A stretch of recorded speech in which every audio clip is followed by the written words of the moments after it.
नमस्कार दोस्तों, स्वागत है आप सभी का आपका अपने चैनल वीके ऑनलाइन क्लास में।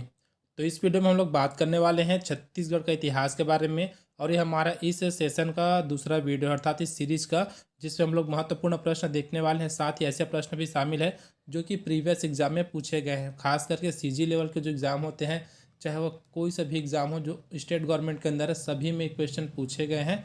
तो अगर वीडियो आपको हेल्पफुल लगेगा तो वीडियो को जरूर लाइक कीजिएगा, अपने दोस्तों में शेयर जरूर कीजिएगा और चैनल को सब्सक्राइब करना ना भूलिएगा। तो बिना देरी के वीडियो को स्टार्ट करते हैं दोस्तों और बताते हैं आज के हमारे कौन से हो 20 इंपॉर्टेंट प्रश्न। और इससे पहले अगर आप लोगों ने पहला वीडियो जो नहीं देखा है तो उस वीडियो का भी लिंक इसी वीडियो के डिस्क्रिप्शन बॉक्स में दिया है, आप लोग वहां से जा करके उस वीडियो को भी देख सकते हैं। तो चलिए देखते हैं आज के हमारे प्रश्नों को। प्रश्न है, प्राचीन छत्तीसगढ़ के पांडु वंश के निम्नलिखित किस शासक ने मौखरी राजकुमारी वाष्टा से विवाह किया था। ठीक है, कौन सी राजकुमारी? तो राजकुमारी वाष्टा से किन्होंने विवाह किया था जो कि पांडु वंश के थे, ये हमसे यहाँ पर पूछा गया है। और जो इसका आंसर है दोस्तों वो हो जाएगा ऑप्शन सी, हर्षगुप्त ने। ठीक है, तो किन्होंने इनसे विवाह किया था? तो हर्षगुप्त ने इनसे विवाह किया था, जो कि कौन से थे? तो जो हर्षगुप्त थे वो क्या थे? तो पांडु वंश के शासक थे। चलिए, इससे जुड़े अगर हम लोग कुछ इंपॉर्टेंट अगर और पॉइंट देखें तो यहाँ पर आप लोग देख सकते हैं, पांडु वंश के शासक हर्षगुप्त का विवाह मगध के मौखरी, ठीक है, कहाँ के? तो मगध के मौखरी शासक सूर्यवर्मन की पुत्री रानी वाष्टा से हुआ था। रानी वाष्टा ने हर्षगुप्त की मृत्यु के बाद उनकी स्मृति में, ठीक है, याद रखिएगा, जो हर्षगुप्त थे उनकी मृत्यु के पश्चात जो रानी वाष्टा है उन्होंने क्या किया था? तो उनकी स्मृति के रूप में सिरपुर में विष्णु मंदिर का निर्माण करवाया था, जो कि आज लक्ष्मण मंदिर के नाम से जाना जाता है। अगर आप लोग कभी भी सिरपुर जाएंगे तो वहाँ जो सबसे फेमस मंदिर है वही क्या है? वहाँ का विष्णु मंदिर है, जो कि किनके स्मृति में बनवाया गया था? तो हर्षगुप्त की स्मृति में बनवाया गया था। किन्होंने बनवाया था? तो रानी वाष्टा ने बनवाया था। इन सब पॉइंट को आप लोग अच्छे से याद रखिएगा। चलिए अगला प्रश्न देखते हैं। प्रश्न 22वें नंबर का प्रश्न है, कूट वाला प्रश्न है। निम्नलिखित कथन को पढ़िए। यहाँ पर हमको 3 कथन दिया है, उसके हिसाब से हमको यहाँ पर आंसर निकालना है। पहला है, प्राचीन छत्तीसगढ़ का उत्तरी भाग मौर्य साम्राज्य में सम्मिलित था। तो ठीक है, ये कथन एकदम सही है दोस्तों। चलिए दूसरा देखते हैं, सरगुजा क्षेत्र के सीताबेंगरा और जोगीमारा गुफाओं में ब्राह्मी लिपि के मौर्यकालीन अभिलेख प्राप्त हुए हैं। तो ये भी कथन क्या है? दूसरा कथन भी यहाँ पर सही है। तीसरा कथन यहाँ पर अगर देखें तो अशोक के कलिंग अभिलेख से भी इसकी पुष्टि होती है। तो जो तीसरा कथन वो क्या है? गलत है। तो यहाँ पर देखते हैं किसमें पहला और दूसरा है, तो ऑप्शन बी हमको यहाँ पर प्राप्त हो जाएगा, जिसमें पहला और दूसरा दिया गया है। अब चलिए इनसे जुड़े अगर हम लोग कुछ पॉइंट अगर देखें तो यहाँ पर आप लोग देख सकते हैं, जो कि इंपॉर्टेंट है, इसको याद रखिएगा। और सरगुजा जिले के रामगिरी पहाड़ी में स्थित, ठीक है, कहाँ का? तो सरगुजा जिले के रामगिरी पहाड़ी पर स्थित है क्या? तो सीताबेंगरा और जोगीमारा गुफा को मौर्यकालीन माना जाता है। जोगीमारा गुफा से मौर्यकालीन लेख प्राप्त हुए हैं, जिसमें देवदासी सुतनुका और देवदत्त के प्रेम प्रसंग का उल्लेख है। तो याद रखिएगा किनके प्रेम प्रसंग का उल्लेख यहाँ पर मिला है? तो सुतनुका और देवदत्त के प्रेम प्रसंग का यहाँ पर उल्लेख मिलता है। इस लेख की भाषा पाली है। अगर कभी भी आपसे भाषा पूछा जाता है कि कौन सी भाषा में लिखी गई है, तो भाषा पाली है, तथा इसकी जो लिपि है वो क्या है? ब्राह्मी लिपि में है लिखी गई है। ठीक है, इन सब पॉइंट को आप लोग अच्छे से यहाँ पर याद रखिएगा। सबसे पहला कौन से जिला में है? ठीक है, पहाड़ी का नाम कौन सा है, गुफा का नाम कौन सा है, इसको, और कौन से काल का है? तो मौर्यकालीन है यहाँ पर। इन सब चीज़ को आप लोग अच्छे से याद रखिएगा। अगला प्रश्न यहीं पर दिया है, 23वें नंबर का प्रश्न है, समुद्रगुप्त की प्रयाग प्रशस्ति में छत्तीसगढ़ को कौशल कहा गया है। तो ठीक है दोस्तों, ये क्या है? सही है। ठीक है, उनको कौशल कहा गया है। समुद्रगुप्त ने अपनी दक्षिणी अभियान में कौशल के राजा महेंद्र को पराजित किया। तो यह कथन भी क्या है? सत्य है। अगला है, उसने इस राज्य को अपने साम्राज्य में सम्मिलित कर लिया। तो ये कथन भी गलत है दोस्तों। ठीक है, यहाँ पर भी दूसरा कथन गलत हो रहा है। तो इसका भी आंसर हमको मिल जाएगा ऑप्शन भी, जिसमें 1 और 2 क्या है? दोनों सही हैं। तो चलिए इसकी व्याख्या के बारे में बात करें तो हरिसेन द्वारा रचित प्रयाग प्रशस्ति, ठीक है, कि इन्होंने रचना की है? तो हरिसेन ने की है। नाम क्या है? प्रयाग प्रशस्ति, इसको याद रखिएगा।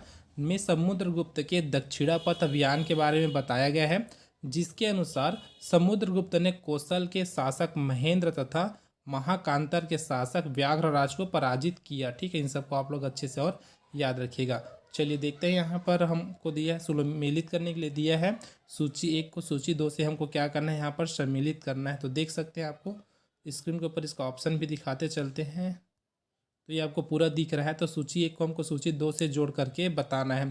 तो देखिएगा, पहला दिया है राजऋषि तुल्य कुल वंश का, और उसके बाद इधर दूसरा में दिया है नल वंश, फिर दिया है सरभपुरी वंश, और उसके बाद है पांडु वंश। ठीक है, तो इसके अकॉर्डिंग अगर हम लोग चले तो सबसे पहले अगर मैं बात करूँ दोस्तों राजऋषि तुल्य कुल वंश की, तो इसका जो संबंध हो जाएगा वो हो जाएगा तीसरा से, अर्थात भीमसेन प्रथम से इसका संबंध हो जाएगा। उसी प्रकार अगर बात करें हम लोग नल वंश की, तो जो नल वंश का संबंध हो जाएगा वो हो जाएगा हमारा जो पहला पॉइंट है दोस्तों उससे, तो भवदत्त वर्मा से।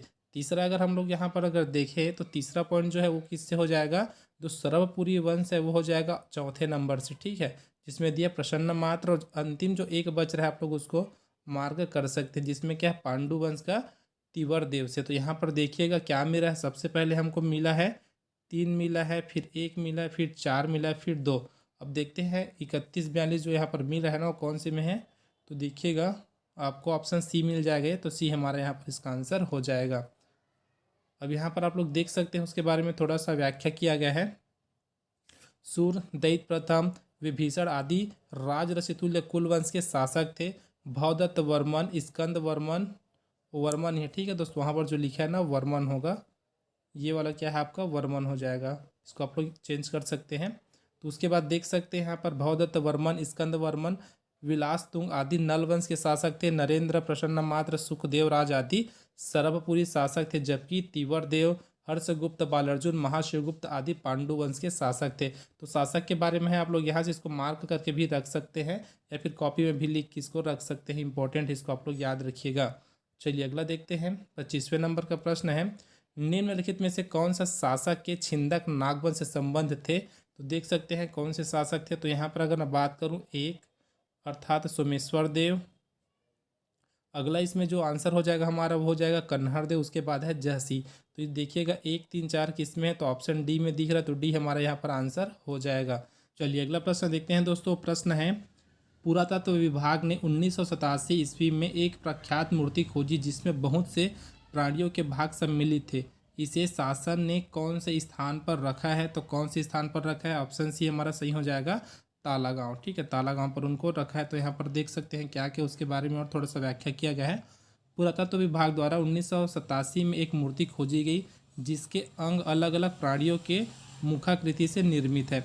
इस मूर्ति को ताला गांव में रखा गया है। इसे रुद्र शिव की प्रतिमा कहा जाता है।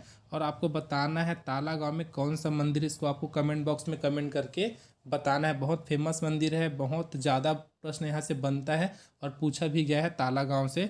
तो यहाँ ताला गांव में जो मंदिर स्थित है उसका आंसर आपको कमेंट बॉक्स में कमेंट करके बताना है। चलिए अगला प्रश्न देखते हैं यहाँ से।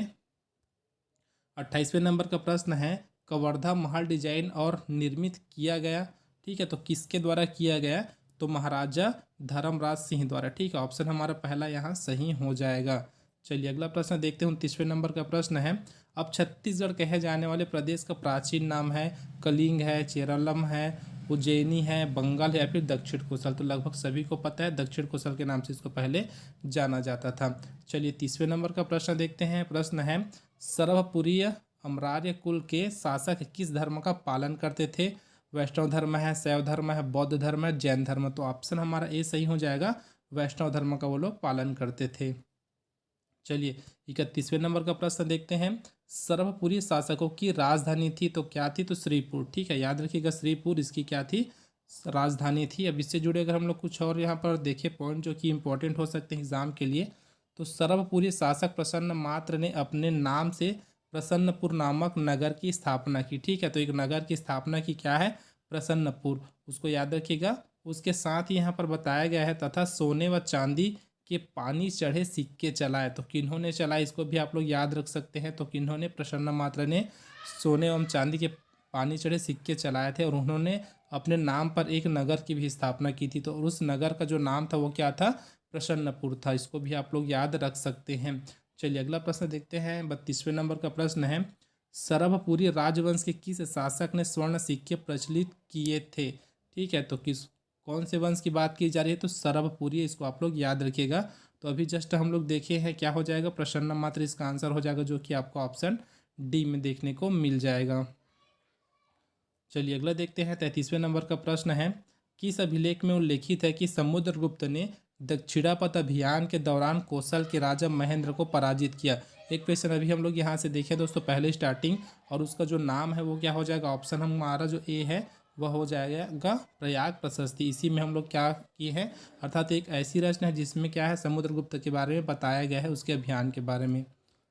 चलिए अगला प्रश्न देखते हैं यहाँ पर। प्रयाग प्रशस्ति के अनुसार समुद्रगुप्त ने अपने दक्षिणापथ अभियान में किन राज्यों को जीता, उनमें छत्तीसगढ़ के थे। तो कौन कौन से छत्तीसगढ़ के वहाँ पर राज्य थे ये हमको बताना है यहाँ पर। तो देख सकते हैं सबसे पहले दिया है कौशल, तो कौशल इसका आंसर हो जाएगा दोस्तों, ठीक है। और अगर दूसरा देखें कुटार, तो यह क्या है यहाँ पर गलत है। तीसरा देखें तो महाकांतर, तो हम लोग इन दोनों क्वेश्चन को ऊपर में देख चुके हैं, उसी से यहाँ क्वेश्चन बना है, और ऑप्शन डी भी यहाँ गलत हो जाएगा। तो कौन कौन सा हुआ अ और स, जो कि आपको ऑप्शन सी में देखने को मिल जाएगा। चलिए अगला प्रश्न देखते हैं। प्रश्न दिया है सर्वपुरीय ताम्रपत्रों पर क्या नहीं होता था, ठीक है, क्या नहीं होता था। तो ताम्रपत्र जारी करने की तिथि नहीं होती थी, ताम्रपत्र जारी करने का स्थान नहीं होता था, ताम्रपत्र के लेखक व उत्कीर्णन का नाम, और अंतिम दिया है ताम्रपत्र का चित्र। तो इसका जो आंसर हो जाएगा वो हो जाएगा ऑप्शन डी, ताम्रपत्र का चित्र। तो ये जो था क्या था, तो सर्वपुरी ताम्रपत्रों पर नहीं होता था। तो क्या नहीं होता था, ताम्रपत्र पर चित्र नहीं होता था। इन सबको आप लोग अच्छे से याद रखिएगा, मोस्ट इंपॉर्टेंट क्वेश्चन है। यहाँ पर मैं डेट मेंशन नहीं किया हूँ, अर्थात कौन कौन से एग्जाम में पूछा गया है ये बोल सकते हैं, कौन कौन से एग्जाम में और कौन कौन से सन में पूछा है, उसको यहाँ पर मैं मेंशन नहीं किया हूँ, सबको यहाँ से काट दिया हूँ। तो आप लोग जितना भी क्वेश्चन यहाँ पर देख रहे हैं सभी सीजी में पूछे गए प्रश्न है, कोई भी ऐसा प्रश्न नहीं है जो कि अभी तक पूछा नहीं गया हो। इसी क्रम में हम लोग और बहुत सारे आपके लिए वीडियो लाते रहेंगे। चलिए बढ़ते हैं अगले प्रश्नों की ओर। चलिए दोस्तों देखते हैं 36वें नंबर का प्रश्न क्या दिया है। तो किस वंश के शासक त्रिलिंगाधिपति विरुद्ध धारण करते थे, अर्थात त्रिलिंगाधिपति की उपाधि धारण करते थे, ये हमसे यहाँ पर पूछा गया है। तो देख सकते हैं यहाँ पर कुछ वंशों के नाम दिए गए हैं, और इसका जो आंसर हो जाएगा वो हो जाएगा ऑप्शन ए, अर्थात सोमवंश। तो सोमवंश के जो शासक थे वे त्रिलिंगाधिपति की उपाधि धारण करते थे। चलिए अगला प्रश्न देखते हैं। निम्नलिखित कथन को पढ़िए, उसके बाद हमको यहाँ पर इसका कूट दिया है, कूट के हिसाब से हमको इसका आंसर बताना है।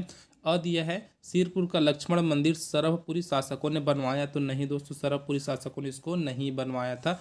अगला है प्राचीन काल में बस्तर चक्रकोट कहलाता था, तो यह तो ऑप्शन बी हमारा यहाँ पर सही हो जाएगा। अगला है भोरमदेव मंदिर शिलालेख फड़ी नागवंश से संबंधित है, तो यह भी ऑप्शन हमारा जो सही हो जाएगा। तो इस प्रकार जिसमें ब और स दोनों शामिल है वो हमारा आंसर हो जाएगा। तो ऑप्शन अगर यहाँ पर देखें तो ब और स किस में है, तो ऑप्शन सी में है, तो सी हमारा यहाँ पर सही हो जाएगा। चलिए अगला देखते हैं। 48वें नंबर का प्रश्न है, निम्नलिखित कथनों को पढ़िए, उसके बाद पढ़ के हमको यहाँ पर उत्तर देना है। तो देखिएगा, समुद्रगुप्त की प्रयाग प्रशस्ति में उल्लेख है कि उसने कौशल के राजा महेंद्र को पराजित किया, तो यह कथन सही है दोस्तों, ठीक है। जो पहला कथन वो क्या है, सही है। चलिए इसी प्रकार और देखिएगा दूसरा क्या दिया है, सरवपुरी वंश के राजा प्रसन्न राज ने प्रसन्नपुर नगर की स्थापना की, तो यह भी सही है। अगला है सोम या फिर पांडुवंशी, ठीक है, याद रखिएगा, सोमवंशी या फिर पांडुवंशी राजा महाशिवगुप्त बालार्जुन ने सिरपुर में अनेक बौद्ध विहारों का निर्माण किया। तो इस प्रकार ये जो आपको दिख रहा है दोस्तों, ये भी यहाँ पर क्या है, सही है, ठीक है, अर्थात पहला दूसरा तीसरा यहाँ पर सब सही हो रहा है। तो इसके अकॉर्डिंग हमारा जो आंसर हो जाएगा वह क्या हो जाएगा, अ ब स तीनों क्या है यहाँ पर सही है। चलिए अगला देखते हैं। 39वें नंबर का प्रश्न है, कौन सा ऐतिहासिक साक्ष्य छत्तीसगढ़ के प्राचीन इतिहास का महत्वपूर्ण स्रोत है। सांची अभिलेख है, राजिम अभिलेख है, मंदसौर अभिलेख है और उदयगिरी अभिलेख है। तो इसका जो आंसर है दोस्तों वो हो जाएगा ऑप्शन बी, राजिम अभिलेख, ठीक है। ये क्या है, हमारे छत्तीसगढ़ के प्राचीन इतिहास का महत्वपूर्ण स्रोत है। यहीं पर देखिएगा थोड़ा सा इसके बारे में। तो नलवंशी शासक विलासतुंग, ठीक है, याद रखिएगा विलासतुंग क्या कौन से वंश थे, तो नल वंश के थे। का राजिम अभिलेख छत्तीसगढ़ के इतिहास के बारे में जानकारी का एक प्रमुख स्रोत है, ठीक है। तो इन दोनों को आप याद रखिएगा, एक तो वंश है और दूसरा इनका जो नाम है उसको। चलिए देखते हैं आज का हमारा अंतिम प्रश्न दिया है, निम्न में से कौन सी जोड़ी, तो यहाँ पर देखिएगा प्राचीन छत्तीसगढ़ का राजवंश और शासक। अब हमको इसके अकॉर्डिंग हमको क्या करना है, इसको सुमेलित करना है। तो देखिएगा एक साइड आपको दिया है राजवंश दिया है, दूसरे साइड आपको उसका शासक दिया है। तो पहला में देख सकते हैं दिया है सर्वपुरी, जिसका संबंध बताया गया है भवदत्त वर्मन है, ठीक है, वर्मन ही है, वर्मन होगा। अगला है पांडु का है महाशिवगुप्त बालार्जुन, फिर उसके बाद सोमवंश का दिया है जगत देव भूषण, और आप ऑप्शन जो डी में दिया है नल वंश का प्रसन्न मात्र, तो इसका जो आंसर है दोस्तों वो हो जाएगा ऑप्शन बी, पांडु वंश का महाशिवगुप्त बालार्जुन। तो ये हमारा इस प्रकार से आज का हमारे 20 प्रश्न यहीं पर समाप्त होता है। वीडियो अगर आपको थोड़ा सा भी हेल्पफुल लगा तो वीडियो को जरूर लाइक कीजिएगा, साथ ही अपने दोस्तों में जरूर शेयर कीजिएगा। अब मिलते हैं दोस्तों अगले वीडियो में कुछ इस प्रकार के और प्रश्नों के साथ, तब तक के लिए जय हिंद।